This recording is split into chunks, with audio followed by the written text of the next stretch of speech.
दोस्तों, समस्याएं जीवन में कभी खत्म नहीं होती। एक के बाद एक समस्याएं आती रहती हैं, जिसको करने के लिए लोग कई तरह के उपाय इस्तेमाल करते हैं। लेकिन इन उपायों को अगर किसी शुभ अवसर पर किया जाए तो और भी शुभ फल प्रदान मिलता है।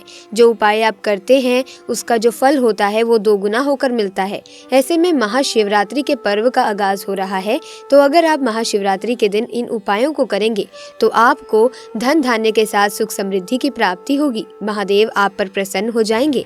तो ऐसे में आइए जानते हैं उन उपायों के बारे में जिन्हें किसी भी खास अवसर पर करने से आपको शुभ फलों की प्राप्ति होगी। और अगर आप महाशिवरात्रि के दिन इन उपायों को करते हैं तो बहुत ही उत्तम रहेगा। दोस्तों, हमारे धर्म शास्त्रों में ऐसा कहा गया है कि महाशिवरात्रि का व्रत करने वाले साधक को मोक्ष की प्राप्ति होती है। जगत में रहते हुए मनुष्य का कल्याण करने वाला व्रत है महाशिवरात्रि। इस व्रत को रखने से साधक के सभी दुखों पीड़ाओं का अंत तो होता ही है, साथ ही मनोकामनाओं की भी पूर्ति होती है। शिव की साधना से धन धान्य, सुख सौभाग्य और समृद्धि की कमी कभी नहीं होती। भक्ति और भाव से स्वतः के लिए तो करना ही चाहिए। साथ ही दोस्तों, जगत के कल्याण के लिए भगवान शिव की आराधना करनी ही चाहिए। भगवान भोलेनाथ अति प्रसन्न होते हैं।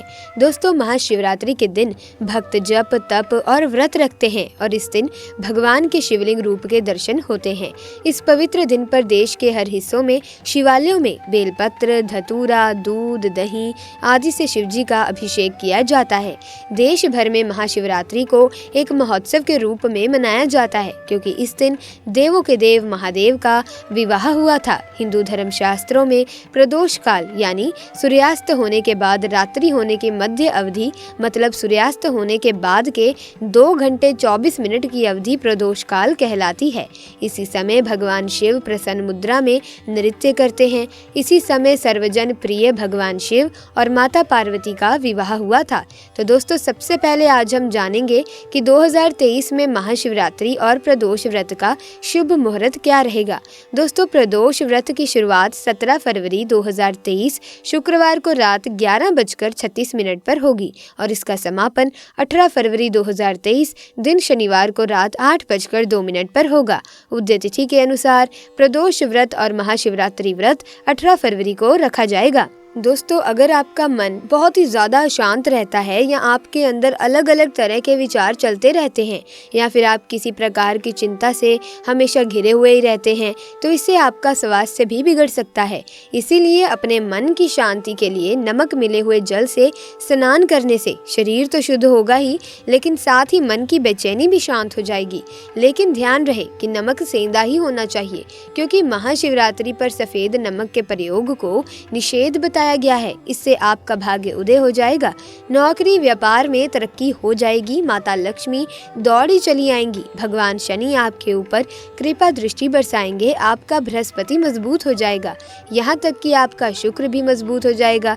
तो दोस्तों, शास्त्रों के अनुसार माना जाता है कि शाम के समय कभी किसी से नमक लेना नहीं चाहिए और ना ही नमक देना चाहिए। जब आप अपना नमक शाम के समय किसी और को दे देते हैं तो आपके घर की सुख समृद्धि भी चली जाती है, साथ ही नमक लेने वाला भी बर्बाद हो जाता है। इसीलिए शाम के समय ना ही नमक लेना चाहिए और ना ही नमक देना चाहिए।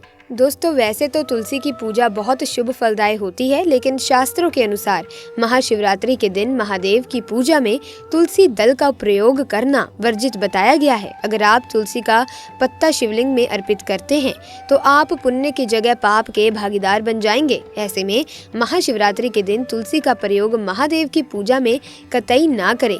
लेकिन इसी के साथ अगर हम तुलसी के कुछ उपायों की बात करें तो अगर कुंडली में आपके किसी ग्रह का दोष हो तो तुलसी की पूजा करके थोड़ी सी जड़ निकाल लें। इसके बाद इसे लाल रंग के कपड़े या फिर तावीज़ में डालकर बांध लें। इसी के साथ शाम के समय सूर्यास्त के बाद तुलसी के पास घी का दीपक जलाएं और तुलसी नमस्तक का पाठ भी करें। दोस्तों, हिंदू धर्म के अनुसार गाय को विशेष महत्व दिया जाता है। भविष्य पुराण के अनुसार गाय के सींगों में तीनों लोकों के देवी देवता विद्यमान रहते हैं। सृष्टि के रचनाकर ब्रह्मा और पालन सृष्टिकर्ता विष्णु गाय के सींगों के निचले हिस्से में विराजमान हैं, तो गाय के सींग के मध्य में शिव शंकर विराजते हैं। गौ के ललाट में माँ गौरी तथा नासिका भाग में भगवान कार्तिकेय विराजमान हैं। दोस्तों, गाय की सेवा हर व्यक्ति को करनी चाहिए।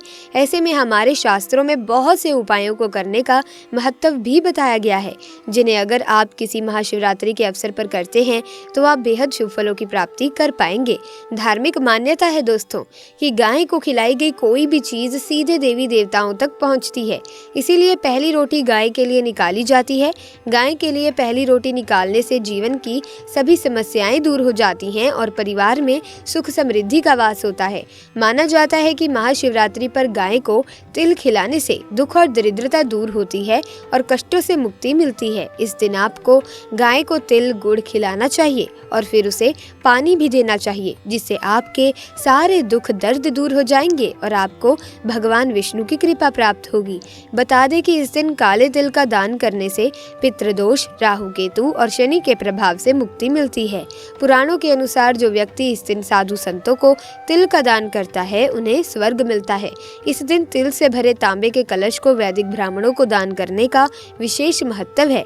इस दिन महिलाओं को सौभाग्य की वस्तुओं के साथ तिल का दान करना चाहिए, जिससे उनके सुहाग की रक्षा होगी। इस दिन तिल से बनी सामग्री का दान करने से बड़े से बड़ा दुख टल जाता है और मोक्ष की प्राप्ति होती है। इस दिन अगर उपवास रखे तो बहुत उत्तम है, नहीं तो एक वेला सात्विक भोजन आप ग्रहण कर सकते हैं।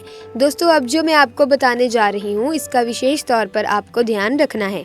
दोस्तों, अगर आप अपने घर के बने मंदिर में शाम के समय दिया नहीं जलाते तो आपके लिए बहुत ही अशुभ माना जाएगा। शाम के समय हर किसी के घर में दीपक जलाना अनिवार्य होता है। अगर आप शाम के समय घर के पूजा घर में दीपक नहीं जलाते तो आपको कष्टों का सामना करना पड़ता है।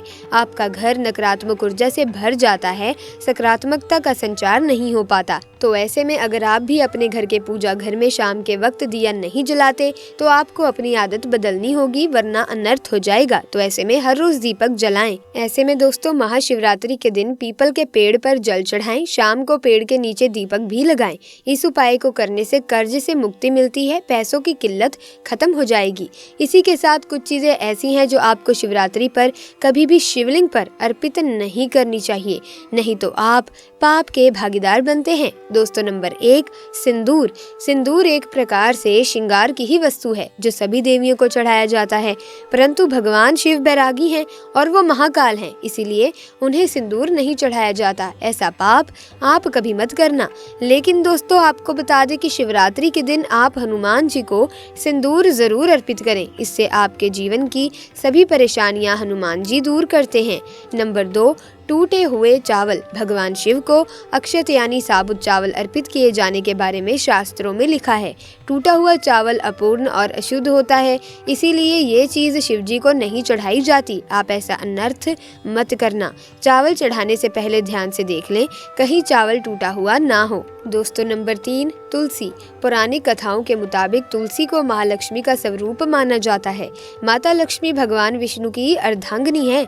जहाँ भगवान विष्णु व शालिग्राम की पूजा में तुलसी का प्रयोग किया जाना बहुत ही शुभ फल प्रदान करता है, वहीं शिवलिंग पर तुलसी का प्रयोग वर्जित है।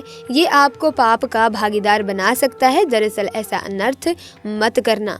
दोस्तों, नंबर 4, केतकी के फूल। पुरानी कथाओं के मुताबिक शिवलिंग पर केतकी के फूल भी अर्पित नहीं किए जाते। शास्त्रों में केतकी के फूल शिवलिंग पर अर्पित करना अशुभ माना गया है। तो दोस्तों, आप इन तमाम बातों का ध्यान रखते हुए महाशिवरात्रि के दिन व्रत रखें, विधि विधान से महादेव की पूजा करें ताकि आपको शुभ फलों की प्राप्ति हो सके। तो आज की वीडियो में बस इतना ही। मिलेंगे अन्य वीडियो में नई जानकारी के साथ। अगर वीडियो अच्छी लगी तो वीडियो को लाइक करें, शेयर करें, साथ ही चैनल को सब्सक्राइब करके बेल आइकन को प्रेस कर दें ताकि नए वीडियोस की अपडेट आपको मिलती रहे। आपका बहुत बहुत धन्यवाद।